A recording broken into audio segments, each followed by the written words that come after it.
નમો અરિહંતાણં નમો સિદ્ધાણં નમો વાયરિયાણં નમો વજ્જાયાણં નમો લોહે સવ્વસાહનં એસો પંચનમુક્કારો સર્વપાપપ્રણાશનો મંગલાણં ચ સવ્યેસિં પરમં હવૈ મંગલम् આસ્વાદ્ય યદ્વાક્યરસંબુધાનાં પીયુષપાનેऽપि ભવેદ્ઘૃણૈવ નમામિ तं વિશ્વજનીન વાચં યમેન્દ્રં જીનવર્ધમાનम् અચિંત્ય ચિંતામણિકલ્પશાખિને વિશુદ્ધ સદ્બ્રહ્મ સમાધિશાલિને દયાર્ણવાયાર્થિતદાયિને સતાં નમો નમઃ શ્રી ગુરુને નિસૂરય નમો નમઃ શ્રી ગુરુને નિસૂરય નમો નમઃ શ્રી ગુરુને નિસૂરય.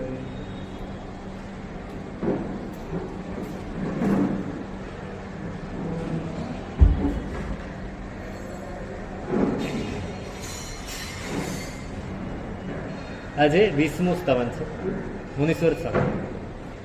મુનિસુવ્રત જીન વંદતા અતિ ઉલ્લસિત તન મન થાય રે વદન અનુપમા નિરખતા મારા ભવ ભવના દુઃખ જાય જગત ગુરુ જાગતો સુખકંદ અમંદ આનંદ પરમ ગુરુ દીપતો સુખકંદ. મુનિસુરત સ્વામીનું સ્તવન. ઉપાધ્યાયજી મહારાજ મલ્લીનાથ ભગવાનના સ્તવનમાં એમ કહે છે કે પરમાત્માને કેવી રીતે રીઝવવા એની વાત કરી. હવે પરમાત્માને રીઝવવા અહીંયા છે તે પોતાની જાતને રીઝવવાની છે. આ સ્તવન એમ કહે છે કે પરમાત્માને જોઈને શું થાય છે. મુનિસુવ્રત જીન વંદતા અતિ ઉલ્લસિત તન મન થાય. પરમાત્માને જોઈને શું થાય? આનંદ આવે. આનંદ આવે, ઉલ્લાસ આવે, હર્ષની ભરતી આવે. શું થાય? અતિ ઉલ્લસિત તન મન થાય. ઉલ્લાસ, અંદરથી આમ ઉત્સાહ, રોમાંચ થઈ જાય. પરમાત્માને જોઈએ અને ખાલી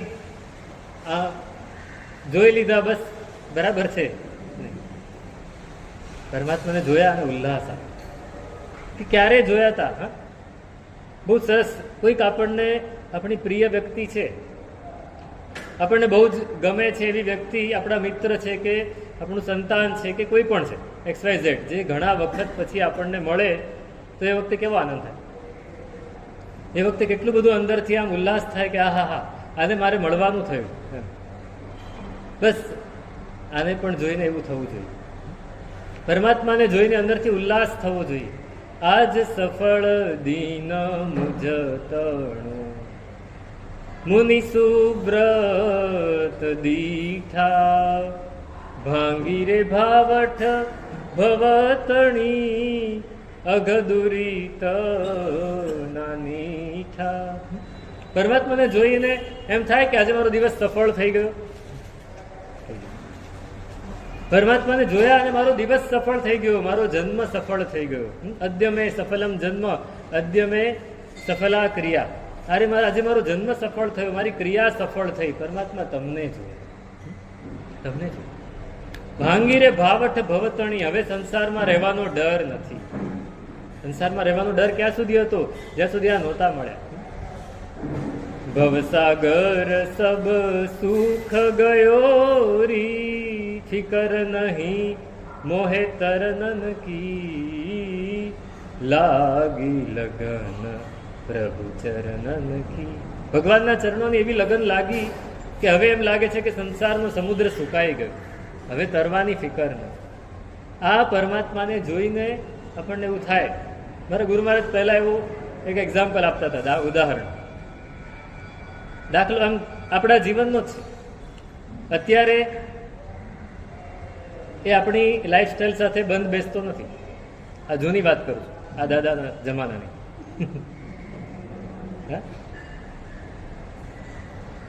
તમે ઓફિસે ગયા હો, નાગદેવી કે વડગાદી કે મસ્જિદ બંદર કે કોઈ બી જગ્યાએ, ઉંમરવાળા માણસોની વાત કરું.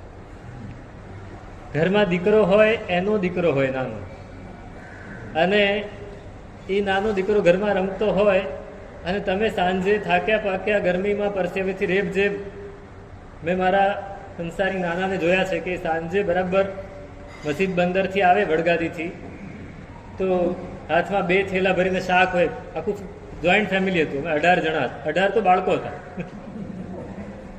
18 બાળકો હતા. આખું મોસાળ 25, 30, 40 જણાનું ફેમિલી. એની માટે સાંજે 2 થેલા ભરીને શાક લઈને આમ પરસેવેથી રેબઝેબ આવતા હોય, અને એમના દીકરાનો દીકરો નાનો એ બરાબર રમતો હોય, દરવાજો ખોલે ને સામે દેખાય તો જે થાક છે બધો ઉતરી જાય. જે થાક છે, જે પરસેવો છે, જે અંદરથી એમ થાય કે જઈને બસ સૂઈ જ જવું છે, કે નાહી લેવું છે, કે ખાવા બેસી જવું છે, કે આરામ કરવું છે, કોઈની સાથે બોલવું જ નથી. અને સામે પેલું નાનું બાળક કિલકારી કરતું દાદા દાદા કરીને આવે તો શું થાય? શું થાય? અંદર જે આનંદની, હર્ષની હેલી ઉમટે બધું જ ભૂલી જવાય, કે આખા દિવસમાં જે હાડમારી થઈ છે બધું જ ભૂલી જવાય. બસ એટલી લાગણી પણ જો આને જોઈને થાય ને તો બહુ.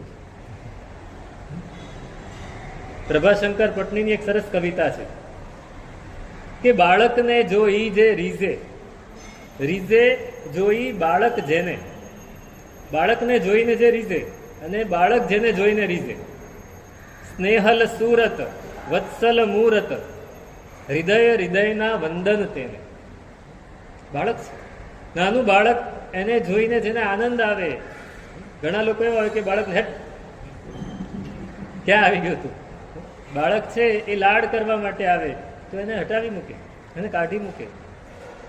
સ્નેહલ સુરત, એને જોઈને જ બાળકને આનંદ આવે. વત્સલ મૂરત, વાત્સલ્યથી ભરેલું હોય. બસ એ બાળકને જોઈને જે આનંદ આવે છે એ ભગવાનને જોઈને આનંદ, કે મારા પરમાત્મા, મારા પરમાત્મા. અતિ ઉલ્લસિત તન મન થાય, શરીર અને મન બંને ઉલ્લાસથી ભરાઈ જાય. તન વિકસે મન ઉલ્લસે જી, દેખી પ્રભુની રીત, દાયક દિલ બસિયા.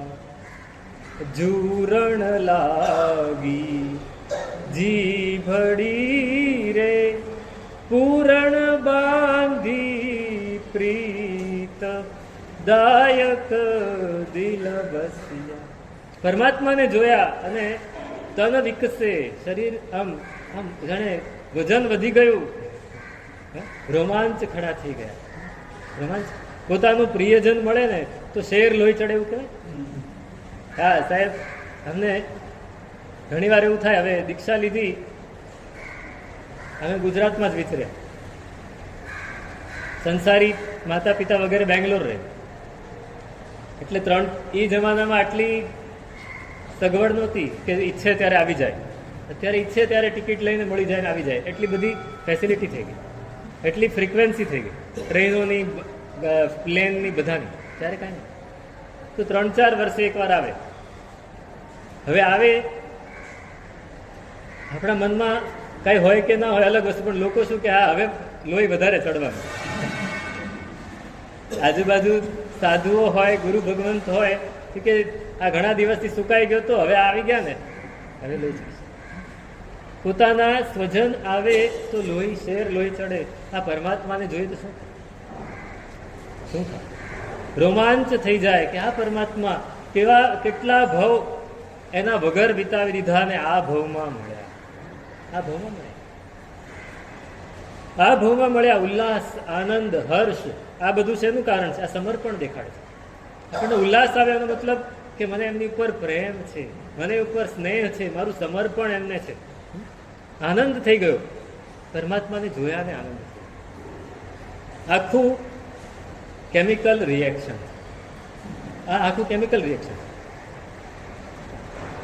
આપણા શરીરમાં, આપણા મગજમાં અમુક કેમિકલ્સ છે જે વિજ્ઞાનના વિદ્યાર્થીઓ છે ને ખબર છે. આપણને આનંદ આવે એ કેમ આવે, આપણને ખુશી કેમ થાય, તો આપણા મગજમાં ડોપામાઇન રિલીઝ થાય. ડોપામાઇન, એન્ડોર્ફિન, ડોપામાઇન અને એન્ડોર્ફિન રિલીઝ થાય તો આપણા મનમાં આનંદની હેલી ઉઠે. કે કોઈક વ્યક્તિ, કોઈક વસ્તુ એવી મળે, કોઈક પરિસ્થિતિ એવી સર્જાય કે આપણને આનંદ આવવાનો. નાનું બાળક છે અને તમે એક રમકડું આપો એટલે ખુશ થઈ જાય. ખુશ થઈ જાય એટલે ડોપામાઇન રિલીઝ થયું. એટલે હવે તમે જો એ રમકડું લઈ લો તો રડવા મળશે. એને ચોકલેટ આપશો, જે વસ્તુ સમજો કે આજે 3 વર્ષ, અત્યારે કોઈ મમ્મીઓ છે તેના બાળકોને ચોકલેટ ખવડાવતી જ નથી. પહેલા અમારે ત્યાં ડબ્બો ભરેલો રહેતો કે છોકરાઓ આવે એને માટે જ આવતા. હવે તો એની મમ્મીઓ ના પાડી દે, સાહેબ એને આપતા જ નહીં, એટલે હવે છોકરાઓ આવતા નથી. હવે આવતા નથી, આને માટે આવતા બાળકો કે આ આપો એમ, અને એમ કરતા કરતા ઉપાસરે આવતા થઈ જતા. હવે તમારા ઘરમાં જ એટલું બધું હોય કે એને અહીં લાવવાની જરૂર નથી. તો એ ચોકલેટનો કંઈ અર્થ નથી. એના મગજમાં જે ડોપામાઇન રિલીઝ થાય છે, આખી કેમિકલ રિએક્શન્સ, રાસાયણિક પ્રક્રિયા છે કે એને અહીંયા ઉપાશ્રયના પગથિયા સુધી ખેંચી લાવે. એને ખબર છે કે અહીંયા જ આ ડોપામાઇન મળશે, અહીંયા જ આ ચોકલેટ મળશે, એને લીધે મને આનંદ થશે. હવે આપણે એ ડોપામાઇન રિલીઝ થવાના એટલા બધા રસ્તા મળી ગયા કે આ બધા રસ્તાની જરૂર નથી. તમારી પાસે મોબાઈલ છે, મોબાઈલ તમે લઈને બેઠા અને એક પ્રોગ્રામ જોયો, એનાથી ડોપામાઇન રિલીઝ થયું એટલે તમે એને છોડી શકતા નથી. તમે એને છોડી શકતા નથી. 3-3 કલાક, 4-4 કલાક પૂરા થઈ જાય, ડેટા પૂરો થઈ જાય કે ચાર્જિંગ પૂરું થઈ જાય, રોજના 1.5 GB 2 GB ડેટા રાખ્યો એ પૂરો થઈ જાય, ત્યારે ખબર પડે કે 3 કલાક થઈ ગયા. કેમ કે સતત ડોપામાઇન રિલીઝ થાય. અને સમજો કે મોબાઈલ તમારા અત્યારના છોકરા ગેમ રમવામાં કે સોશિયલ મીડિયામાં એટલા બધા એક્ટિવ છે. ગઈકાલે જ એક સાચો કિસ્સો વાંચ્યો. એક છોકરો 12-13 વર્ષની ઉંમરનો અને સ્કૂલમાં રેન્કર, પહેલો બીજો રેન્ક જ હોય, અને એ છોકરાના હાથમાં મોબાઈલ આવ્યો. એના બીજા વર્ષથી તે પાસ થવાના પણ ફાફા પડી ગયા. આંખે કાળા કુંડાળા થઈ ગયા, શરીર ઉતરી ગયું, અને મોબાઈલ લેવાની વાત કરો તો હિંસક બની જાય, મારામારી. અને છતાંય 2 વર્ષ આવી રીતે નીકળ્યા કે એના પિતાને થયું આ મોબાઈલ જ બધાની જડ છે. મોબાઈલ એક દિવસ લઈ લીધો તો બ્લેડથી નસ કાપી દે. આ લોકો જલ્દી ચેતી ગયા, હોસ્પિટલ લઈ ગયા, બચી ગયો છોકરો. એને સમજાવ્યો, એનું કાઉન્સેલિંગ કરાવ્યું, ત્યારે સ્વસ્થ થયો. અત્યારે પાછો SSCમાં મેરિટ લઈને આવ્યો. પણ એ જે 2 વર્ષ નકામા થઈ. હવે આ તો મા બાપ ચેતી ગયા, એટલે જો ના ચેત્યા આવતો. તો રાસાયણિક ફેરફાર આપણા શરીરમાં, આપણા મનમાં આવે ત્યારે જ આપણને સુખ કે દુઃખની અનુભૂતિ થાય. રાસાયણિક આપણને સુખ ને આનંદની લાગણી અનુભવાય. સમજો કે આપણું મન એકદમ ઉલ્લસિત થઈ ગયું તો આપણને સુખની, આનંદની લાગણી અનુભવાય. ક્યાં સુધી રહે? 3 દિવસ સુધી. એની અસર 72 કલાક સુધી રહે. સમજો કે દુઃખ થયું છે, કશાય થયો છે, કોઈની સાથે ઝઘડો થયો છે, ગુસ્સો આવ્યો છે, એની અસર પણ 3 દિવસ. એટલે 3 દિવસ આપણને કોઈ જુએ ને તો એમ જ થાય કે આ માણસ બહુ ડલ કેમ થઈ ગયો, સાવ ડલ થઈ ગયો. અને પેલો ખુશ હોય તો 3 દિવસ સુધી એને ખુશીની અસર રહે. એમ થાય કે આને આટલી બધી ખુશી કેમ? એટલે હું કાયમ કહેતો હોઉં છું કે પરમાત્માની પૂજા કર્યા પછી તમને કોઈ મળે તો એને એવો અહેસાસ થાય ખરો કે આ બહુ ખુશ છે, બહુ ખુશ, પ્રસન્નતા. આપણે બોલી આ જે વાત કરી છે ને, બહુ જ વૈજ્ઞાનિક રીતે એકદમ સૂટ થાય એવી વાત કરી. ચિત્ત પ્રસન્ને રે પૂજન ફળ કહ્યું રે. પૂજા અખંડિત એ. પરમાત્માની પૂજા કરો ને ચિત્ત પ્રસન્ન થાય. મનઃ પ્રસન્ન તામેથી પૂજ્યમાન. પરમાત્માની પૂજા કરીને ચિત્ત પ્રસન્ન થાય એને બેને કનેક્શન ક્યાં છે? તો કે અહીંયા છે કે પરમાત્માને જોયા. મુખ દીઠે સુખ ઉપને દર્શન અતિહિ આનંદ. એ આનંદ, એ સુખ, એ પ્રસન્નતા એ પરમાત્માને જોઈને ઉત્પન્ન થાય. એ જો ઉત્પન્ન થાય તો સમજવું કે આપણી પૂજા, આપણા દર્શન એ સાચા છે. નહીતર આપણે કોઈ ઓફિસમાં ગયા અને ઓફિસર સાથે વાત કરીને દેરાસરમાં આવ્યા અને ભગવાન સાથે ભગવાનની ભક્તિ કરી, હરખું ને હરખું પડશે, કોઈ ફેર નહીં, કોઈ ફેર નહીં પડે. આપણે એકવાર પરમાત્માને નમીએ એટલે શું થાય? આપણો અહંકાર ઓછો થઈ જાય, આપણું સમર્પણ થઈ જાય. અહંકાર ગયો, સમર્પણ થયું, ઘરેથી નીકળ્યા ત્યારથી આ શરૂ થઈ જાય. આપણે શેના માટે નીકળ્યા? પૂજા કરવા. તમે દેરાસર આવવા માટે નીકળ્યા છો ઘરેથી નક્કી કરીને કે દેરાસર જવું છે, પરમાત્માના ચરણોમાં જવું છે, એટલે આપોઆપ સમર્પણની પ્રક્રિયા શરૂ થઈ જાય. અહંકાર ઓછો થવા માંડે અને દેરાસર આવ્યા પછી તમે નિસ્સિહ બોલો છો. બધું જ સાયન્ટિફિક છે. જે બાકી હતું એ નિસ્સિહ બોલીને ટાળી દીધું કે હવે સંસાર. તમે રસ્તામાં ધજા જોઈ, શિખર જોયું, શું કરશો? અભિમાન ઓછું થયું, આપણા કશાયો ઓછા થયા. અને તમને ખબર છે આપણા શરીરમાં લેસ્યા છે, આપણા શરીરમાં, આપણા મનમાં લેસ્યાઓ છે, આભા મંડળ છે. એ આભા મંડળ એકદમ ચોખ્ખું થવા માંડે. ચોખ્ખું થવા, એ આભા મંડળ એકદમ જે કલુષિત હતું, સંસારની ઓરામાં ભરાયેલું હતું, એ ચોખ્ખું થવા માંડે, નિર્મળ થવા માંડે. અને બાકી હતું આપણે નિસ્સિહ બોલીને અંદર આવ્યા, પ્રદક્ષિણા ફરી એટલે ઓર ચોખ્ખું થાય. પરમાત્માની સ્તુતિ બોલ્યા, વધારે ચોખ્ખું થયું. પરમાત્માની પૂજા કરી, એનાથી વધારે ચોખ્ખું થયું. એકદમ ચોખ્ખું થતું જાય અને નિર્મળ થતું જાય, પ્રસન્નતા વધતી જાય. આખી સાયન્ટિફિક પ્રક્રિયા છે. આજે ચોખ્ખું થયું, કાલે આવ્યા, કાલે ફરી ચોખ્ખું થયું, પરમ દિવસે આવ્યા, ફરી પરમ દિવસે ફરી ચોખ્ખું થયું.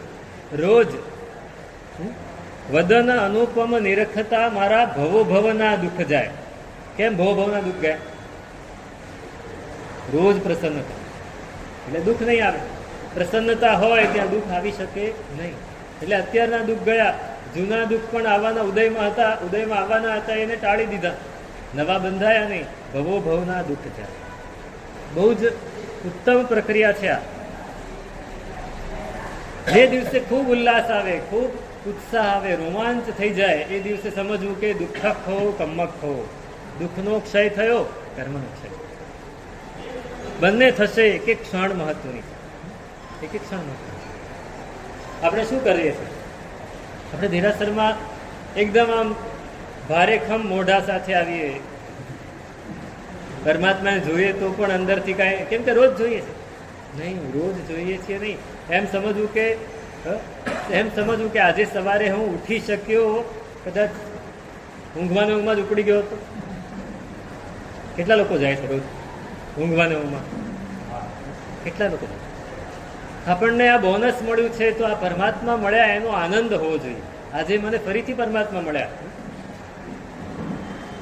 મારો ધન્ય બન્યો આજે અવતાર, મળ્યા મને પરમાત્મા.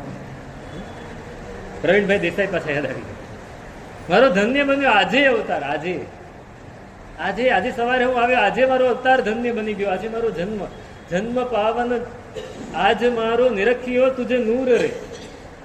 આજે તમારું નૂર, તમારું તેજ જોયું, મારો જન્મ પાવન થઈ ગયો. એ જ્યાં સુધી અંદરથી નહીં આવે, આજ પરમાત્માને રીઝવવાની કાલે પ્રક્રિયા પૂછતા હતા ને, આજ આપણે એને રીઝવવા માટે પહેલા જાતે રીઝવવું પડશે. અંદરથી તન મનને ઉલ્લસિત કરવા પડશે, વિકસિત કરવા પડશે. એ જ્યાં સુધી નહીં થાય, પ્રભુ તેરો મોહન કે મુખ મટકો, નિરખી નિરખી અતિ હરખિત હુએ, અનુભવ મેરે ઘટકો, પ્રભુ તેરો મોહન કે મુખ મટકો. આ પરમાત્માને જોયા અને અંદરથી આનંદ થાય છે કે નહીં? બસ એક જ વાત આપણી જાતને પૂછવી છે. ક્ષણ ક્ષણ, આપણી ક્ષણ ક્ષણ બહુ મહત્વની છે. આપણે દેરાસરમાં આપણી પાસે આપણે ટાઈમ ઘણો બગાડીએ છીએ, આપણે ઘણો બધો ટાઈમ બગાડતા જ હોઈએ, પણ દેરાસરમાં આવ્યા એની એક એક ક્ષણ કેમ આપણે એને સાર્થક ન કરીએ? આપણી પાસે થોડીક ક્ષણો છે, પરમાત્માની સામે આવ્યા અને આનંદ આનંદ, બસ બીજું કંઈ દેખાય જ નહીં, કાંઈ કોઈ ફરિયાદ નહીં. આપણું જીવન ફરિયાદોથી જ ભરેલું છે. કાજી ક્यों દુબલે? તો કે ફિકર સારે ગામ કી. કાજીને આખા ગામની ફિકર હોય, આપણે પણ કાજી બની જઈએ. આણે આમ કર્યું, આણે આમ કર્યું, આણે આમ કર્યું, સતત ફરિયાદ. એક સંતે બહુ સરસ વાત લખી, એને એક સરસ એક જ પાનાનું એક લખાણ આપ્યું, દુઃખી થવાના 10 રસ્તા. સુખી થવાના તો ઘણાય લખે, આપણે લખ્યા દુઃખી થવાના 10 રસ્તા. કે રોજ આખો દિવસ બધાની ફરિયાદ જ કર્યા કરવાની, આ સૌથી પહેલું. સતત મારી કોઈ પ્રશંસા કરે, મારી કોઈ કદર કરે એવી ઝંખના કરવાની, આ બીજો રસ્તો. આવા 10 રસ્તા છે. જેને દુઃખી થવું હોય હું આપીશ. 10 રસ્તા.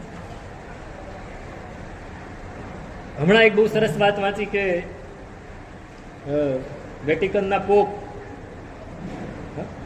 ખ્રિસ્તીઓના વડા ધર્મગુરુ, વેટિકન સિટીના પોપ, એ પોપે થોડા વર્ષો પહેલા એક દિવસ જાહેર પ્રવચન કર્યું. એ જાહેર પ્રવચનમાં એમણે વાત કરી કે આપણે ત્યાં ખ્રિસ્તીઓમાં ટાળવા જેવા 143 પાપ ગણાવ્યા છે. કેટલા? 143. અને થોડા ઘણા પાપ એમને પોતાના પ્રવચનમાં કહ્યા. પછી વેટિકન પાછા ગયા, ક્યાંક બહાર ગયા ત્યારે એને વાત કરેલી. વેટિકન પાછા ગયા એટલે એની ઉપર નહીં તો એ 5-10 હજાર પત્રો આવે કે સાહેબ 143 પાપની અમને સૂચિ તો આપો. તો શું કરવી છે તમારે? તો કે અમે કયા પાપ બાકી રાખ્યા છે કરવા છે. અમે તો જીવનમાં થોડા જ પાપ કર્યા છે, પણ તમે 143 કહો છો તો એટલા પણ જોઈ તો લઈએ આ બધા પાપ કરી શકાય કે નહીં. એવા લોકો પણ છે દુનિયા, એવા લોકો પણ છે. આપણે કેટલા પાપ કરીએ છીએ ને ભૂલી જાઓ, પણ અહીંયા આવ્યા છીએ ફરિયાદ કરવાનું છોડી, પરમાત્માની પાસે આવ્યા, બધું ભૂલી જાઓ, દુનિયાની બધી જ વાતો મૂકી દો એક બાજુ. નિશી એટલા માટે જ બોલવાનું છે. અને આનંદ આનંદ અને આનંદ સતત આપણે આખી જિંદગી રોદણા રડવામાં, કશાયો કરવામાં, ફરિયાદ કરવામાં, બદલો લેવામાં, સંભળાવવામાં. કેટલાય લોકો એવા હોય કે બસ આને હું આ સંભળાવી દઈશ, આને હું આ સંભળાવી દઈશ, અને સંભળાવે એટલે પછી એને થાય કે હાશ મેં કંઈક કર્યું. પછી બીજાને જો કેવું સંભળાવી દીધું. સંભળાવ એ એને નથી સંભળાવતા, તમારી જાતને સંભળાવતા. કેમ કે એને સંભળાવતા પહેલા આપણે આપણી જાતમાં વારંવાર વિચાર કરીને આપણું મગજ બગાડે. અત્યારે કિલહોન નામના એક કિલિયોરન, એક મોટા સાયન્ટિસ્ટ થઈ ગયા રશિયાના, એને એક કેમેરો ગોત્યો છે વર્ષો પહેલા, લગભગ 75-80 વર્ષ પહેલા એ કેમેરો એમને ગોત્યો. એ કેમેરાથી શું થાય? આપણો ફોટો તો પડે, પણ આપણા ભાવો કેવા છે, આપણી લેશ્યા કેવી છે, આપણી આભા કેવી છે, આપણું ઓરા કેવી છે. આપણે મનમાં એક ખરાબ વિચાર કરીએ એટલે ઓરામાં તરત જ ઝાંખપ આવવાનું શરૂ થઈ જાય. એક માણસ સારો વિચાર કરે તો એની ઓરા એકદમ ખીલવા માંડે, અને એક માણસ જો ખરાબ વિચાર કરે તો એની ઓરા બગડવા માંડે. અને સમજો કે કોઈ માણસ ગુસ્સો કરવાનો છે, 10 મિનિટ પછી એ ગુસ્સામાં કંઈક શબ્દ બોલવાનો છે, એની ખબર એ કેમેરાને અડધો કલાક પહેલા પડી જાય કે આ માણસ ગુસ્સો કરીને બોલશે. એના મગજમાં જે ઘટમાળ ચાલુ છે, કેમિકલ રિએક્શન. આપણે મેં એકવાર કહેલું, આપણે ગુસ્સો જ્યારે આવે ત્યારે શું થાય? આંખ લાલ થઈ જાય, મુઠ્ઠી વળી જાય, દાંત ભીસાવા માંડે, આમ શરીર ધ્રુજવા માંડે, પરસેવું નીકળવા માંડે. આ બધી કેમિકલ પ્રક્રિયા છે, રાસાયણિક પ્રક્રિયા છે. એને લીધે એ ગુસ્સો આવે એટલે ગુસ્સો આવવા માટે પહેલા બધી તૈયારી કરે શરીર, પછી જ ગુસ્સો આવી શકે, એ પહેલા નહીં. એટલે કેમેરાથી ખબર પડી જાય કે આ માણસ ગુસ્સો કરવાનો. અને કોઈ માણસ પ્રસન્ન થવાનો હોય, એકદમ સરસ શબ્દો બોલવાનો હોય, પોતાની પ્રસન્નતા વ્યક્ત કરવાનો હોય, અડધો કલાક પહેલા ખબર પડી જાય કે આ માણસ બહુ આનંદી છે અને પ્રસન્ન થવાનો છે. આપણને બીમારી થઈ હોય, એ બીમારી આવવાની હોય ને 6 મહિના પહેલા ખબર પડી જાય કે આને બીમારી આવવાની છે. કોઈને કેન્સર થવાનું હોય એના વર્ષ પહેલા ખબર પડી જાય કે આને કેન્સર થવાનું છે. કેમિકલ રિએક્શન એ બધું જ પકડી લે. આપણે અહીંયા બેઠા છીએ, અહીંયા બધા બેઠા છીએ, બરાબર? અહીંથી ઊભા થઈ ગયા. એ ઊભા થઈ ગયા પછી 3 કલાક સુધી તમારો અહીંનો ફોટો અહીં જો કોઈ પાડે આવીને તો તમે અહીં બેઠા હતા, તમે શું વિચારતા હતા એ પણ ખબર પડી જાય. કાંઈ છાનું રહેતું. તો આપણે સારું કરીએ, સતત સારું જ વિચારીએ તો એ ભાવ છે એ ભાવ વધતો જ જશે અને એ ભાવ આપણને આનંદિત પ્રસન્ન બનાવ્યા જ કરશે. સારું વિચારીએ. એ લોકોએ એનો પ્રયોગ ક્યાં કર્યો કે તમે હાથમાં, હું દેરાસરની જ વાત કરું, એ લોકોએ જે પ્રયોગ કર્યો એ અલગ વસ્તુ છે, પણ અહીંયા પણ એ આપણને ઉપયોગી થાય. તમે દેરાસરમાં પરમાત્માને પાણીથી પ્રક્ષાલ કરી રહ્યા છો કે જલ કળશ નવરાવી રહ્યા છો કે દૂધનો પાણીનો મિશ્રિત તમે અભિષેક કરી રહ્યા છો, ત્યારે જે ભાવ છે પરમાત્મા પ્રત્યે જે ભાવ છે એને લીધે શું થશે? એ પાણી એનાથી ભાવિત થશે. આપણે હાથમાં પકડીશું પાણી એટલે પાણી ભાવિત થયું અને એ પાણી પરમાત્મા ઉપર પડ્યું. એ પાણી પરમાત્માની ઓરા સાથે ભળ્યું. પરમાત્માના નમણ જળને કોઈ મસ્તકે લગાડશે એના રોગ દૂર થઈ જશે જો ભાવ આપણા એવા હશે. ભાવ જ નહીં હોતો, ગમે એટલું પાણી રેડી દીધું, એ ભાવથી જ રોગ દૂર થાય છે. પરમાત્માની ઓરા તો છે, સાથે આપણો ભાવ પણ છે. આપણે ફૂલ ચડાવ્યું પરમાત્માને, એ ફૂલ પહેલા ઉલ્લસિત થવું જોઈએ. ક્યારે ઉલ્લસિત થાય? આપણે અંદરથી ખૂબ ખુશ હોઈએ કે આ ફૂલ મને ચડાવવા મળ્યું. આજે આ ફૂલ કેટલું ભાગ્યશાળી, હું કેટલો ભાગ્યશાળી કે મને આ ફૂલ પરમાત્માના ચરણોમાં સમર્પિત કરવા મળ્યું. તે પુષ્પની ઓરા એકદમ શુદ્ધ થશે, એ પરમાત્મા ઉપર ચડશે અને એને લીધે પરમાત્માની આસપાસ જે આવશે એને પણ આનંદ થશે. આખી વૈજ્ઞાનિક પ્રક્રિયા છે. ઉપાધ્યાયજી મહારાજે આ વાત બહુ સરસ રીતે કરી છે કે મુનિ સુબ્રતજીને વંદતા અતિ ઉલ્લસિત તન મન થાય. એ લોકોએ પ્રયોગ શું કર્યો કે એક તમારા ઘરમાં કુંડા હોય છે, છોડ. અત્યારે લોકો ઘરમાં મની પ્લાન્ટ રાખે છે, ઘણા કેક્ટસ રાખે છે, એલોવેરા રાખે છે, ઘણું બધું રાખતા હોય છે. કોઈ ગુલાબના છોડ રાખ્યા હોય, કોઈ પણ ફૂલના છોડ રાખ્યા હોય, જાસૂદનો છોડ હોય. તો તમે પાણી લઈને એને સિંચવા જાઓ ત્યારે તમે અંદરથી ખૂબ ઉલ્લાસથી એ પાણી સિંચો એની પર અને તમે જોજો કે પુષ્પ કેવા સરસ થાય છે. પુષ્પ કેવા સરસ. તમે એમને સિંચી દેશો તો નોર્મલ પુષ્પ આવશે, પણ જો તમે પૂરા ઉલ્લાસથી સિંચશો તો જે ફૂલ આવશે એની સાઇઝ મોટી થઈ ગઈ છે. એની સાઇઝ, એના ફળ એ પણ એકદમ મીઠા ફળ હશે જ્યારે ફળ આવશે ત્યારે. આ આખી પ્રક્રિયા છે. અને જો કોઈ વ્યક્તિ અંદરથી એમ ગુસ્સો લઈને જાય કે શું યાર આ બધું ખરાબ છે, બધું જ ખરાબ છે, મારે કંઈ કરવું જ નથી, બસ હંમેશા લોકો મને હેરાન જ કરતા હોય છે, એવા ભાવથી જાય અને એ પાણી સિંચે તો થોડા વખતમાં છોડ કરમાઈ જશે. અઠવાડિયું એ જ ભાવથી કોઈ માણસ એની પર પાણી સિંચે એ છોડ કરમાઈ જશે. એ ઉગશે, એ ખીલશે, એને ખીલશે તો એના ફૂલ સાવ ચીમળાયેલા, સાવ નાના આવશે. આ આખી વનસ્પતિ ઉપર પણ આટલી બધી અસર થતી હોય તો આપણા મનુષ્ય ઉપર કેટલી અસર થાય? વનસ્પતિ એકેન્દ્રિય છે, એ ચેતનાનું એકદમ નાનામાં નાનું યુનિટ છે, એકદમ ઝીણામાં ઝીણું યુનિટ છે. જો એને એટલી બધી અસર થતી હોય તો મનુષ્યને કેટલી અસર થાય? પશુને કેટલી અસર થાય? ગૌશાળામાં કે મોટા તબેલાઓ છે, અત્યારે ડેરીઓ છે ને, જે સારી ડેરીઓ છે, જે ઓર્ગેનિક ડેરીઓ છે, એ લોકો શું કરે છે? શાસ્ત્રીય સંગીત લગાડે, સતત આનંદમાં રહે પશુઓ. એવું વાતાવરણ ત્યાં, એને પાણીના છંટકાવ થયા કરે, એને પંખા રાખ્યા હોય, ઠંડક મળ્યા કરે, એને સારામાં સારું ખાવાનું, એના માથે હાથ ફેરવ્યા કરે, એના માથે હાથ. એક અમારા પરિચિત એક ભાઈ છે, આખું કુટુંબ, આખું ફેમિલી જેવું છે. મને તો એક ભાઈનો પહેલા પરિચય થયો, પછી બીજા ભાઈનો પરિચય થયો, આખું ફેમિલી જેવું છે એવું ખબર પડી. એ રસ્તામાં જાય ને, આપણે રસ્તામાં જતા હોય, અમે વિહાર કરીને જતા હોય તો કૂતરા ભસે. એ વ્યક્તિ અમારી સાથે વિહારમાં હોય તો કૂતરા બધા એની પાસે આવીને એને વીંટળાય. એ બધાના માથે હાથ ફેરવે, ખાવાનું બિસ્કિટ કાંઈ હોય નહીં હાથમાં દર વખતે, પણ માથે હાથ ફેરવે, એને કે જા બસ તો જતો રહે. પણ એક પણ કૂતરો એની સામે ભસે નહીં કોઈ. ને એ અમારી સાથે હોય તો અમારી ઉપર પણ કોઈ ભસે નહીં. કીધું આ વળી શું, અમે દીક્ષા લઈને બહુ મોટા ફડાકા મારી.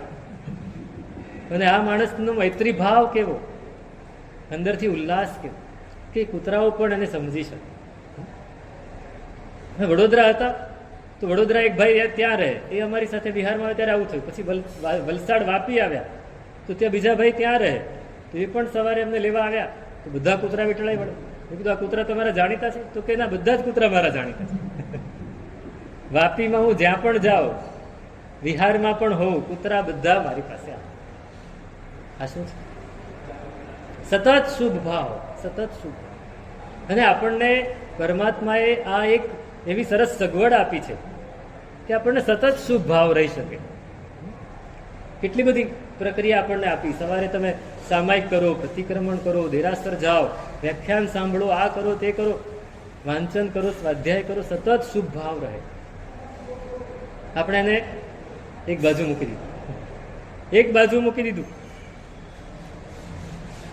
આપણને હંમેશા ફરિયાદ હોય, મને પહેલી પૂજા પેલો લાઈન તોડીને આગળ નીકળી ગયો, ફરિયાદ. એટલે પૂજા કરતા કરતા મગજમાં એ જ ફરિયાદ હોય, એટલે ભાવ બગડવાના.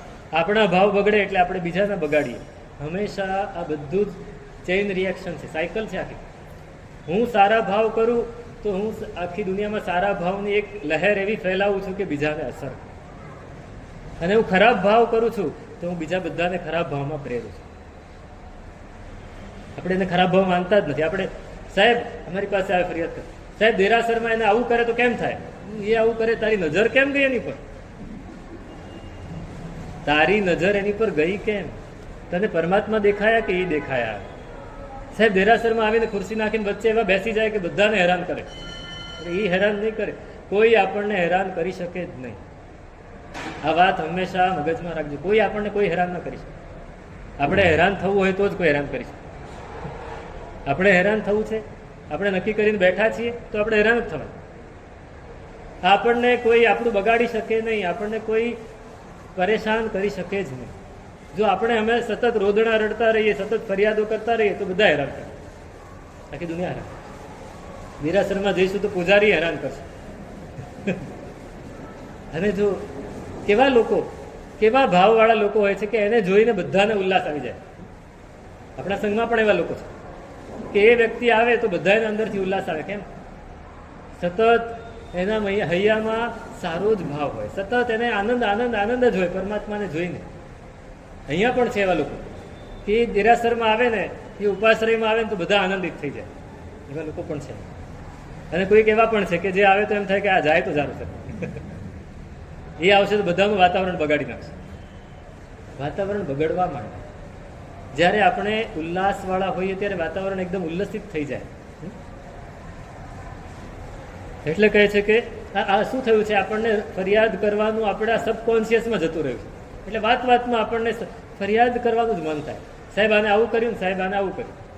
અરે જવા દો, કોઈ ગમે તે કરે, મેં કેવું કર્યું? હું તો ઉલ્લસિત છું ને. આપણે ઉલ્લસિત રહીએ. એ જ વાત કરી, જગત ગુરુ જાગતો સુખ કંદ. આ સુખનો કંદ છે. આ જગત ગુરુ એ જાગતો સુખ કંદ. એની પાસે ગયા અને સુખ સુખ સુખ સુખ કંદ, અમંદ આનંદ. સુખ કંદ છે, અમંદ આનંદ. જરીક જરીક આનંદ નહીં, આમ વિશાળ આનંદ, આમ પ્રચુર વિપુલ આનંદ, ઘણો બધો આનંદ. આપણા શબ્દો, આપણા વિચારો, આપણા ઉલ્લાસો જેટલા પણ હોય એના એ ભાવમાં ભરાઈ જાય છે. અને એ ભાવ બીજાને અસર કર્યા વગર રહે જ નહીં. પોતાને, બીજાને, બધાને અસર કરે. જે ઉત્સાહી હોય ને એ બીજાને ઉત્સાહમાં લઈ જાય. એક માણસ, દુકાન હતી, શોપ, બહુ સરસ, બધી જ વસ્તુ, ઘણી બધી વસ્તુ વેચે, આમ મોલ જેવી વસ્તુ, મોટી દુકાન. અને આ મેઇન કાઉન્ટર ઉપર એક વ્યક્તિ ઊભી હતી. બરાબર સવારે હજી એને ખોલી જ છે અને 10 વાગ્યાનો સમય છે. એક વ્યક્તિ આવ્યું કે મારે આ વસ્તુ જોઈએ છે, કાઢી આપ. એને વસ્તુ કાઢી નાખ, આને કેવી રીતે વપરાય, આમાં શું શું છે એ બધું મને સમજાવો. પેલા એ 10-15 મિનિટ એકદમ એવી સરસ રીતે સમજાવી, ખૂબ સરસ રીતે સમજાવી.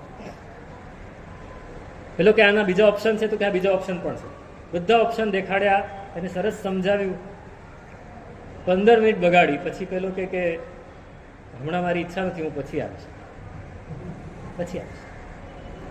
કાંઈ વાંધો કાંઈ વાંધો બધી જ વસ્તુ એને પાછી સેલ્સમેનશીપ છે. એક સાડીની દુકાન હતી, અને અત્યારે તો સાડી લોકો લેતા જ નથી, સમજો કે ડ્રેસની દુકાન. એની પર એક બોર્ડ માર્યું હતું કે જો તમે અડધો કલાકમાં એક ડ્રેસ પસંદ કરી લો છો તો તમને 15% ડિસ્કાઉન્ટ મળશે. આ ભાઈએ પણ 15 મિનિટ સુધી બધી જ ચર્ચા કરી, બધું જ જાણી લીધું, પછી જતો રહ્યો, નથી જોયું. કાંઈ વાંધો એને બધું મૂકી દીધું. 2-3 કલાક ગયા, ફરી આવે કે મારે વસ્તુ તો જોઈએ જ છે, પણ મને હજી બરાબર બેસતું નથી, તમે ફરીથી સમજાવો. અને પેલા માણસે એ જ પ્રેમથી, એ જ ઉત્સાહથી, એ જ ઉલ્લાસથી એને બરાબર સમજાવ્યું. નથી, હજી મજા નથી આવતી, જતો રહ્યો. શું થાય? બીજી વાર આવે. કોઈ માણસ ઓફિસમાં શોપ પર બીજી વાર આવે અને ફરીથી 15 મિનિટ બગાડે, અરે આ શું ટાઈમ બગાડો છો, બીજા બધા ઘણા ગ્રાહક છે. નહીં, નથી બોલતો પેલો એકદમ એ જ ઉલ્લાસથી. બપોરે ત્રીજી વાર આવે, 2:30 વાગે ત્રીજી વાર આવે કે ભાઈ માલ તો લેવો જ છે ભાઈ, તું મને કહે ને ભાઈ શું, કેવી રીતે લેવાનું, શું આ શું છે. પાછું ઓલાએ બધું એકડે એકથી 15 મિનિટ સુધી સમજાય. પેલો કે હું કાલે આવીશ, હવે મારે ખરીદવું છે, હું કાલે આવીશ. એ તો જતો રહ્યો. સાંજ બરાબર 5:30 અને એક ચમચમતી મર્સિડીઝ ગાડી આવીને ઊભી રહી, અને એમાંથી એક શેઠ જેવો માલિક માણસ નીકળ્યો. ડ્રાઈવરે દરવાજો ખોલી આપ્યો, નીકળ્યો, આવ્યો, ઉપર ચડ્યો. પધારો પધારો શેઠ. તો કે હું ફલાણી કંપનીનો માલિક છું, અને મારે, એની કંપની બહુ મોટી હતી, એનો માલ આખી દુનિયામાં બહુ સારી રીતે વેચાતો હતો. કે મારે એક વ્યક્તિ એવી જોઈતી હતી કે જે મારે સોલ એજન્સી એને આપી, ડિસ્ટ્રીબ્યુટર એને બનાવો, પણ હું ગોતતો તો કોને બનાવું, મારે તમને બનાવો. આજે 3 વાર જે આવે ને મારો માણસ હતો, અને એણે તમને 3 વાર પૂછ્યું, તમે 3 વાર એ જ ઉત્સાહથી, એ જ ઉલ્લાસથી એને તમે સમજાવ્યું કે મને બહુ ગમે કે તમે ગ્રાહકને સાચવી લો. ગ્રાહકને સાચવો તો ગ્રાહક આવશે. ગ્રાહકની સાથે લખ્યું ને, ગ્રાહક એ અમારો ભગવાન છે, ગ્રાહક એ અમારો ભગવાન છે, એવું પહેલી દુકાનમાં લખતા હતા. અત્યારે એવું નથી લખતા. લેવું હોય તો લો, નહીં તો હાલતા થઈ જાવ. તો એને પોતાની સોલ એજન્સી, અરે સાહેબ તમે મને ઓળખતા નથી, તો કે તમારી ઓળખાણની જરૂર નથી. તમારો જે સ્વભાવ છે ને, એ સ્વભાવથી અમે બહુ પ્રભાવિત થયા છીએ, તમારે આ કામ કરવું છે. અને એને આપી દીધું. તો એક સેલ્સમેનશીપ કરવાવાળો માણસ પણ આટલું બધું કરી શકતો હોય તો આપણને આ પરમાત્મા મળ્યા છે, આપણે શું કરીએ? એની પાસે ગયા પછી બીજાની પાસે આપણે કડવા શબ્દ કેમ બોલશું? ગ્રાહકને સાચવવા આપણે જેટલા ઉત્સુક હોઈએ એટલા પરમાત્માને સાચવવા માટે ઉત્સુક હોઈએ ખરા? સંબંધો સાચવવા માટે જેટલા આપણે તૈયાર હોઈએ એટલા પરમાત્માની ભક્તિપૂર્વક, પરમાત્માનો સંબંધ ભવોભવનો છે. આ તો મારા ભવોભવના દુઃખ જાય, વદન અનુપમ નિરખતા મારા ભવોભવ, આ ભવોભવનો સંબંધ છે. એની સાથે કેટલો આપણો સંબંધ હોવો જોઈએ. બહુ જ સરસ વાત ઉપાધ્યાયજી મહારાજ કરે છે, અને બીજી ગાથા બહુ એનાથી પણ વધારે, એક એક ગાથા ઉપર લેવલ, એક એક લેવલ ઉપર જ લઈ જાય છે. નિષદિન સૂતા જાગતા હિયડાથી ન રહે દૂર રે, જબ ઉપગાર સંભાળીએ તબ ઉપજે આનંદ પૂર, જગત ગુરુ જાગતો સુખદમ. નિષદિન સૂતા જાગતા હિયડાથી ન રહે દૂર. પરમાત્માની ઉપર એવું મન લાગી ગયું કે આખો દિવસ એ જ યાદ આવ્યા કરે છે. નથી આવતું? આવે છે? યાદ નથી આવતું? મારો કાયમ પ્રશ્ન હોય છે, હું જેટલી પણ જગ્યાએ ગયો મેં એ જ પ્રશ્ન પૂછ્યો કે દેરાસરમાં કે ઉપાશ્રયમાં આપણે આવીએ ત્યારે ઓફિસનું, ઘરનું બધું જ કામ યાદ આવે, પણ ઓફિસ કે ઘરમાં હોઈએ ત્યારે દેરાસરમાં ભગવાન કેટલી વાર યાદ આવે? ઉપાધ્યાયજી મહારાજ કહે છે, નિષદિન સૂતા જાગતા, સૂતા હોય કે જાગતા હોય, સતત એનું સ્મરણ, સતત એનું સ્મરણ. વિનોબાજીની મેં વાત એકવાર કરેલી. વિનોબાજી આખા ભારતની પદયાત્રા કરી, અને પછી પવનાર મહારાષ્ટ્રમાં એનું વર્ધા પાસે આશ્રમ છે, પવનાર આશ્રમ. ત્યાં પહોંચ્યા તો પત્રકારોનો આખો કાફલો પહોંચી ગયો. પ્રેસ કોન્ફરન્સ રાખી, તમારે જાણવું છે તમને કયા કયા અનુભવ થયા. બધા એક પછી એક પ્રશ્ન પૂછે છે. અને એક પત્રકારે બહુ જ સરસ પ્રશ્ન પૂછ્યો, વિનોબાજીએ બહુ જ સરસ જવાબ આપ્યો. અને પછી વચ્ચે લગભગ 15-20 સેકન્ડ એમને બધાએ જવાબને સાંભળીને એના ભાવમાં એવા લીન થઈ ગયા કે 15-20 સેકન્ડ મૌન થઈ ગયા. 20 સેકન્ડ પછી એક પત્રકારે અચાનક પ્રશ્ન પૂછ્યો વિનોબાજીને કે વિનોબાજી, આ વચ્ચે જે 20 સેકન્ડ ગઈ એમાં તમે શું વિચાર કર્યો? આપણને કોઈ પૂછે, અમારો રોજનો અનુભવ હતો, ભણવા બેઠા હોઈએ, સ્વાધ્યાય કરતા હોઈએ અને કરતા કરતા વિચારે ચડી જઈએ, તરત જ ગુરુ ભગવાનની નજર ગઈ, એ શું વિચારે છે? ના કાંઈ નહીં, એટલે નિર્વિચાર થઈ ગયો. તો કેવલ જ્ઞાન થઈ જશે આપણે. કે હું નહીં, કોઈ પણ પૂછે ત્યારે તમે એને જવાબ આપવાની સ્થિતિમાં હો કે તમે કયો વિચાર કરો છો. એવા જ વિચાર કરજો કે આપણે બીજાને એ વિચાર કહી શકીએ એવી સ્થિતિમાં હોય. ગુરુ ભગવાન તમને આ રેડિયું છે. વિનોબાજીને પૂછ્યું, તમે 20 સેકન્ડમાં કયો વિચાર કરો? આપણને કોઈ પૂછે તો આપણે શું જવાબ આપી શકીએ? આપણને યાદ હોય ખરું કે હું કયો વિચાર કરું? આપણું ધ્યાન હોય ખરું? આપણે જાગૃત હોઈએ ખરા? વિનોબાજી કે મેં 20 સેકન્ડમાં 5 વાર રામનું નામ લીધું. તમે પ્રશ્ન પૂછ્યો એનો જવાબ આપ્યા પછી બીજો પ્રશ્ન આવે એની વચ્ચે 20 સેકન્ડ ગઈ, એમાં મેં શું કર્યું? 5 વાર રામ, ભગવાનનું નામ. નિષદિન સૂતા જાગતા, જે સમય મળ્યો એમાં શું કરવાનું છે? હિયડ હાથથી ન રહે. પરમાત્માનું નામ લેવું એટલે પરમાત્માને યાદ કરવા, પરમાત્માની કૃપાને યાદ કરવી, પરમાત્માની કરુણાને યાદ કરવી, પરમાત્માના માર્ગને યાદ કરવું, એમની આજ્ઞાને યાદ કરવી, કાંઈ પણ યાદ કરવું. પરમાત્મા આપણી પાસે સમય હોય તો આપણે શું કરીશું? અમારા ઉપાશ્રયમાં બધા પ્રકારના લોકો આવે. સમજો કે મારી પાસે 4 જણા બેઠેલા છે અને બીજા 4 જણા પાછળ આવ્યા અને મારું કંઈક કામ છે, મારી સાથે વાત કરવી છે. એ પાછળ બેઠા તો એ 4 જણા બેઠા શું કરશે? વાતો કરશે, કાં તો મોબાઈલ લઈને બેસી જશે, કે આજુબાજુ છાપું પડ્યું છે. તો પહેલા એવું થતું કે મારા સાહેબની પાસે તો પેપર પડ્યું જ હોય, ટાઈમ પાસ કરવા માટે પેપર. અને અમુક 5% લોકો એવા હોય, 5% હોય એવા કે જો એને ખ્યાલ આવ્યો કે ભગવંત કંઈક કામમાં છે તો એ જાપ કરવા બેસી જાય. કા નાના સાધુ પાસે કોઈક સ્વાધ્યાયનું પુસ્તક લઈને સ્વાધ્યાય કરવા બેસી જાય. આવા કેટલા લોકો? બાકી 95% તો એમ થાય કે મારા સાહેબને બહુ કામ છે તો આપણે થોડી વાર આપણું કામ પતાવી દઈએ, ટાઈમ પાસ કરીએ. એક ક્ષણ મહત્વની છે. વિનોબાજીને પૂછ્યું અને વિનોબાજી કે 5 વાર, અને પત્રકારો આભા બની ગયા કે આ વિનોબાજી આવા જ હોય, વિનોબાજી જ આવા હોય. નિષદિન સૂતા જાગતા, હિયડાથી ન રહે દૂર રહે. સતત હૈયામાં એની વાત, એની જ વાત. ગમે એ વાત કરી, ગમે તે વ્યવહાર કર્યો, ગમે તે ડીલિંગ કર્યું, બધું જ કર્યું, પણ એનું છેડો ક્યાં આવીને ઉભો રહે? જબ ઉપકાર સંભાળીએ તબ ઉપજે આનંદ પૂર. જ્યારે પરમાત્માનો ઉપકાર આપણે યાદ કરીએ, પરમાત્માનો ઉપકાર કોઈ દિવસ યાદ આવે છે ખરા? અથવા પરમાત્માએ આપણી પર ઉપકાર કર્યો છે એવું ખ્યાલ છે?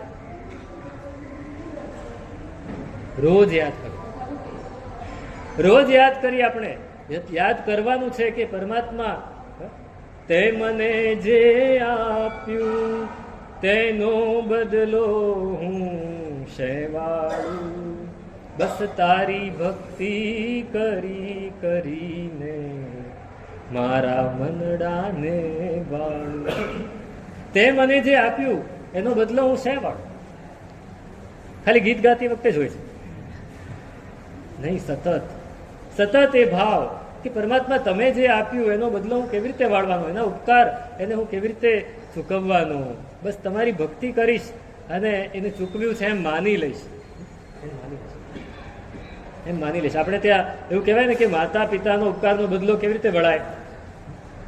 આપણા ચામડાના જૂતા બનાવીને એને પહેરાવીએ તો પણ એનો બદલો મળે, એવા ઉપકાર છે. તો એ માતા પિતાના એવા ઉપકાર હોય તો પરમાત્માના ગુરુના કેવા ઉપકાર હોય. જબ ઉપકાર સંભાળીએ, બસ આપણું એટલું કરી શકીએ ને, તબ ઉપજે આનંદ પૂર.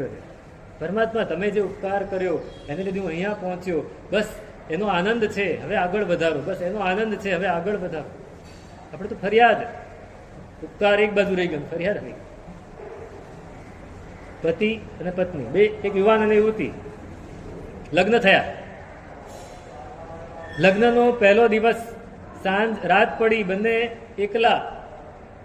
બંને જણાએ વિચાર્યું હતું, બંનેના વિચાર સરખા. પતિએ પત્નીને એક ગિફ્ટ આપી. પતિએ પત્નીને ગિફ્ટ આપી. તો કે આ શું છે ગિફ્ટમાં? તો કે એક ડાયરી ને પેન છે. એક ડાયરી ને પેન છે, આ વર્ષની જ છે. એને શું કરવાનું? તો કે રોજ તને મારા પ્રત્યે જે કોઈ પણ ફરિયાદ હોય આમાં લખી દેવા. આમાં લખી દેવાય. તને એવું લાગે કે મારે ક્યાં સુધરવા જેવું છે, કેમ કે આપણે એકબીજાને સમજવા પડશે. આપણે બહુ સાથે રહ્યા નથી, ભલે પ્રેમ છે, ભલે લગ્ન થઈ ગયા છે, પણ હવે આપણે એકબીજાને સમજીશું તો જિંદગી સારી રીતે વિતાવવી છે. તો બહુ સરસ રીતે આપણને ફીડબેક મળ્યા કરશે. એટલે એને ડાયરી આપી. તો પત્ની કે હું પણ આવું જ વિચારીને ડાયરી લાવીશ. એને પણ જો બંનેના સરખા વિચાર, એને પણ ડાયરીને પેન આપ્યા કે તમારે પણ આ લખીને મને આપવાનું. સાવ બરાબર વર્ષ પૂરું થયું, એનિવર્સરી આવી, અને એ દિવસે બંને જણા પાછા એકલા પડ્યા સાંજે રાત્રે. એટલે પૂછ્યું કે શું કર્યું ડાયરીનું? પતિએ પત્નીને પૂછ્યું. એટલે પત્નીએ કીધું કે થોડીક મને જે તકલીફો થઈ છે એની મેં ક્યાંક નોંધ કરી છે, તમને આપું છું. એને જોયું તો લગભગ 20, 25, 30 જગ્યાએ એ દિવસ સાથે, દિવસની નોંધ સાથે કે તમે આવું કર્યું એ દિવસે, ત્યારે મને આટલી તકલીફ થયેલી, કે તમે આ વર્તન સુધારી શકો. મેં જોયું, હું બદલાવ લાવવાનો પ્રયત્ન કરીશ. તમે શું કર્યું? તો ડાયરી એને પણ આપી. આખી ડાયરી એને ખોલીને જોયું તો આખી ડાયરી કોરી હતી, એક પણ શબ્દ લખેલો નહોતો. પત્નીએ પૂછ્યું તમને મારી પર એક પણ ફરિયાદ નથી? તો કે ફરિયાદ તો ઘણી હતી, પણ મેં વિચાર્યું કે પોતાના પ્રિયજન પ્રત્યે શાની ફરિયાદ કરવાની? પોતાના પ્રિય વ્યક્તિ જેની સાથે આખી જિંદગી કાઢવાની છે એના પ્રત્યે શું ફરિયાદ કરવાની? આવું તો ચાલ્યા જ કરે, આવું તો ચાલ્યા જ કરે. આપણે સાથે રહીએ છીએ, તમારો એટલો બધો પ્રેમ છે, મારી ઉપર એટલી બધી લાગણી છે, એની પાસે આ ફરિયાદ કઈ રહેતી જ નથી. એટલે મેં ફરિયાદ એક પણ લખી, અને પત્નીની આંખમાં આંસુ આવી કે મેં ફરિયાદ કરી પણ આને ફરિયાદ નથી. પત્નીને પોતાને ખબર છે કે મેં કઈ ભૂલો કરી છે, મેં કેટલા ઝઘડા ગુસ્સા કર્યા છે, પણ આને એક પણ વાત ન લખી. બધું જ એને સ્વીકાર્યું છે. વ્યક્તિને સ્વીકારો, એની સાથે એની બધી જ વાતોને પણ સ્વીકાર્યું. પ્રેમ એને કહેવાય. મેં કાલે કહેલું, મિત્ર એને કહેવાય કે જે ડૂબતી હોડીમાં ભાડું આપીને બેસી જાય સાથે, એ મિત્ર. અને પ્રેમ એને કહેવાય કે જેની ઉપર પ્રેમ છે એની બધી જ લાક્ષણિકતાઓ સાથે એને સ્વીકારે, એની બધી જ એના સ્વભાવ સાથે, એની ટેવો સાથે બધું જ સ્વીકાર્યું છે. ખાલી વ્યક્તિને નથી સ્વીકાર્યું. મને આ નથી ગમતું એવું કહેવાય જ કેવી રીતે? એવું કહેવાય જ કેવી રીતે? જો એક પ્રેમ આટલું બધું કરાવી શકતો હોય તો આના ઉપકાર કેટલા છે. જબ ઉપકાર સંભાળીએ તબ ઉપજે આનંદ પૂર. ત્યારે આનંદનું પૂર ઉપજે. વારંવાર યાદ આવે અને વારંવાર આનંદ આવે, વારંવાર યાદ આવે અને વારંવાર આનંદ આવે. આપણે સતત આનંદમાં, સતત મજામાં, સતત ખુશીમાં, સતત પ્રસન્નતામાં રહી શકીએ. આપણી પાસે ફરિયાદો જ છે, આપણી પાસે ફરિયાદો જ રહે છે. એક રાજા પોતાના મંત્રી સાથે, એનું રાજ્ય બહુ મોટું હતું. એમાં એક નગર પોર્ટ ઉપર, નગર એ પોર્ટ હતું. જેમ મુંબઈ એ પોર્ટ છે ને, સુરત એ પોર્ટ છે, કંડલા એ પોર્ટ છે, પીપાવાવ એ પોર્ટ છે, એવી રીતે એક પોર્ટ, બંદર. એ બંદર એના રાજ્યનું એક શ્રેષ્ઠ નગર હતું. તો એની રાજધાની જુદી જગ્યાએ હતી. રાજાને એક દિવસ મન થયું કે આપણે આ જોઈ આવ્યું કોર્ટ. મંત્રીની સાથે પહોંચી ગયા. મંત્રી બધો આખો રસાલો સાથે છે અને એટલા બધા વાણ તરતા હતા, કેટલા બધા વાણ આપણા પોર્ટમાં તરે છે, અહીંયા આવે છે, એથી જાય છે. ત્યારે મંત્રીએ થોડી જુદી સેન્સમાં કહ્યું કે સાહેબ 3 જ પ્રકારના વાણ હોય છે. વાણ ભલે ઘણા હોય પણ કેટલા પ્રકાર છે? 3 જ પ્રકાર છે. 3 જ પ્રકારના વાણ ફરતા હોય. તો કયા? તો કે પહેલું ધનનું વાણ, પૈસા. બીજું યશ નામનું, અને ત્રીજું કામ, વિષયો એનું. એવું કેવી રીતે? તો કે સાહેબ કોઈ પણ માણસ આખા દિવસમાં વિચાર કરે તો એની વિચાર સરણીની એની પદ્ધતિ કઈ હશે? તો કે આ 3માંથી એક જ હશે. આપણે શું વિચારીશું? કે પૈસા બાબત વિચારીશું કે આના પૈસા બાકી છે, આની પાસેથી આવાના બાકી છે, આટલા ઇન્વેસ્ટ કરું તો આટલું મળે એવું છે, આ ધંધો કરું તો આટલા પૈસા મળે છે. કે પૈસાની વાત કરશે. સમજો કે પૈસાનું બધું પૂરું થઈ ગયું છે તો બીજો વિચાર શેનો આવશે? મારું નામ કેવી રીતે થાય? લોકો મને ઓળખે કેવી રીતે? લોકો મને ઓળખે, લોકોની સામે હું કેવો સારો દેખાઉં, મારી ઇમેજ કેવી સારી રહે, કા નામની વાત છે. અને કા વિષયો, હું કેવું ખાઉં, હું કેવા કપડાં પહેરું, હું કેવું સૂંઘું, કેવું જોવું, કેવું માણું, સતત એની. આ 3 જ પ્રકારના વહાણ છે આપણા મગજમાં. આ 3 જ પ્રકારની વાતો આવે છે. ચોથા પ્રકારની વાત નથી આવતી. જો ચોથા પ્રકારની વાત આવે તો આનો ઉપકાર યાદ આવે. આપણે ચોથો પ્રકાર લાવવો છે. નિષદીન સૂતા જાગતા હિયડાથી ન રહે દૂર રે, જગો ઉપકાર સંભાળીએ. પરમાત્મા જ આખો દિવસ યાદ આવ્યા કરે છે ને એના ઉપકાર સંભાળો તો વધારે આનંદ આવે. કેમ? તો ત્રીજી ગાથામાં બહુ સરસ વાત કરે છે. ગાથાની પંક્તિ આપણે ગાઈ લઈએ, પછી એનો વિચાર કાલે કરશું. પ્રભુ ઉપકાર ગુણે ભર્યા, મન અવગુણ એક ન સમાય રે. ગુણ ગણ અનુબંધી હુવા એ તો અક્ષય ભાવ કહાય. જગદ ગુરુ જાગતો સુખ. પરમાત્માના ઉપકાર કેવા છે? તો કે ગુણોથી ભરેલા છે. ગુણોથી ભરેલા છે. સામાન્ય લોકો સાથે પણ જ્યારે આપણે, ઘણા લોકો એવા હોય, જોયા છે મેં, કે નાનપણમાં એની પરિસ્થિતિ બહુ જ ખરાબ હોય, ખાવાને અને દાંતને વેર હોય, એવા વખતે કોઈક વ્યક્તિ એનો હાથ પકડીને એને ઉપર ચડાવે, પછી એ વ્યક્તિ તો ભૂલી જાય, પણ આ એને ક્યાં સુધી યાદ રાખે? જિંદગી સુધી યાદ રાખે કે આના લીધે હું અહીંયા છું, આના લીધે હું અહીંયા છું. સુધા મૂર્તિનું નામ સાંભળ્યું છે? ઇન્ફોસિસ વાળા. એકવાર મુંબઈથી નીકળ્યા ટ્રેનમાં. એ ટ્રેનમાં જતા, પ્લેનમાં નહીં જતા, અને એમાં પણ સેકન્ડ ક્લાસમાં જ બેસવાનું. બધા લોકો સાથે સંપર્ક થાય. ટ્રેનમાં જઈ રહ્યા હતા અને બરાબર ગુલબર્ગા આવ્યું. અહીંથી જાય ને ગુલબર્ગા આવે, આ વાડી ગુલબર્ગા એ રસ્તે. તો ગુલબર્ગામાં એક નાની છોકરી ટ્રેનમાં આવીને ચડીને એની સામે બેસી ગઈ. 15-16 વર્ષની દીકરી હતી. કોઈ સામાન નહોતો, કપડાં પણ થોડા મેલા ઘેલા હતા, અને આવીને બેસી ગઈ. ગુલબર્ગાથી ગાડી આગળ નીકળી ગઈ અને બેંગ્લોર તરફ આગળ વધતી હતી, અને ટીસી આવ્યો. અને પેલી છોકરીને, પેલા સુધાબેનને પૂછે, એને પોતાની ટિકિટ દેખાડી દીધી. પેલી છોકરીને પૂછ્યું, તારી ટિકિટ ક્યાં છે? તો પેલી છોકરી રડવા માંડી, મારી પાસે ટિકિટ નથી. તો કે હવે પછી જે સ્ટેશન આવશે એમાં ઉતારી દઈશ, તારે દંડ ભરવો પડે. કે દંડ માટે પૈસા પણ નથી. તો કે હવે પછીના સ્ટેશન ઉપર ઉતારી દઈશ તમે. તો પેલી બહુ રડવા માંડી, એટલું બધું રડવા માંડી કે સુધાબેનને બહુ દયા આવી. એટલે એને કીધું ટીસીને કે રહેવા દો, હું પૈસા ચૂકવી દઈશ, દંડ સાથે હું ચૂકવી દઈશ. એને દંડ સાથે પૈસા ચૂકવી દીધા. પેલી છોકરીને બેસાડી, એને શાંત કરી. ટીસી તો જતો રહ્યો, એને જમાડી કર્યું.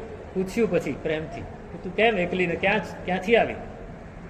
તો કે મારા માતા પિતા ગુજરી ગયા છે, કાકાના ઘરે રહું છું, કાકી એટલો બધો ત્રાસ આપે છે ને આજે આવતીકાલે મને કોઈકની સાથે પરણાવી દેવાની, કાકી ગમે તેવા માણસ સાથે, એટલે હું ભાગીને આવી ગઈ છું. મારે ભણવું છે, મારે આગળ વધવું છે, મારે આ બધામાં નથી રહેવું. તમે મને સાચવશો? સુધાબેન કે હું સાચવીશ. એને લઈ ગયા બેંગ્લોર, એને હોસ્ટેલમાં રાખી, એ ભણી કોમ્પ્યુટર સાયન્સમાં એન્જિનિયર બની, આઈટીમાં એકદમ ટોપર બની, બધો જ ખર્ચો પૂરા. નામ ખબર નથી, ઓળખાણ નથી, પીછાણ નથી. એને કેમ્પસમાં પ્લેસિંગ મળ્યું અમેરિકાની મોટી કંપની, ત્યાં ગઈ, ત્યાં એના લગ્ન પણ થઈ ગયા. બધા જ પ્રસંગોમાં સુધાબેન હાજર, અને એ વાતને 10 વર્ષ નીકળી. સુધાબેન પણ ભૂલી ગયા, પેલી અમેરિકા રહે છે. એક દિવસ એવું બન્યું કે કોઈક પ્રસંગ એવો આવ્યો જેમાં સુધાબેન ગયા નહોતા અમેરિકા, એમને અમેરિકા જવું પડે એવું. એ અમેરિકા એરપોર્ટ ઉપર જેવા ઉતર્યા, પતિ પત્ની બે હાજર, અને પોતાની ગાડી લઈને આવ્યા, ગાડીમાં બેસાડ્યા. સુધાબેન ઓળખે નહીં, ભૂલી ગયા હતા. તો ભૂલી ગયા કે તમે કોણ છો? તો કે ઘરે તો ચાલો, કે મારે બીજે જવાનું છે. આજે તો ઘરે જવું પડશે. ઘરે લઈ ગયા, આખો દિવસ એને સાચવ્યા. પછી કે તમે હજી યાદ નથી? તમને યાદ તો કરો. કે મને કઈ યાદ નથી આવતું. નેકી કર ઓર દરિયા. પેલી કે તમે મને ગુલબર્ગાથી લઈ આવ્યા હતા, તમે મને ભણાવી, તો કે તું તારામાં યોગ્યતા હતી એટલે, મારું કઈ એમાં છે જ નહીં પ્રધાન. એક મહેલ, એક મંજિલ, એક ઇમારત ઉપર ચડવા માટે હું તો ખાલી એક પગથિયાનું મેં કામ કર્યું છે. ચડવું તો તારે પડ્યું ને, એટલે મારે કઈ યાદ નથી રાખવાનું. પણ એને કેટલો ઉપકાર હોય એના મનમાં. એક સામાન્ય વાતમાં પણ આટલો ઉપકાર હોય તો આપણે નિગોદમાં હતા ત્યાંથી અહીંયા લઈ આવ્યા, આની પાસે આનો કેટલો ઉપકાર આપણી. બસ એ ઉપકારને યાદ કરવો છે. એ ઉપકારમાં કેટલા ગુણો છે એની વાત યાદ કરીશું સ્વરૂપે અગ્રે અધિકાર.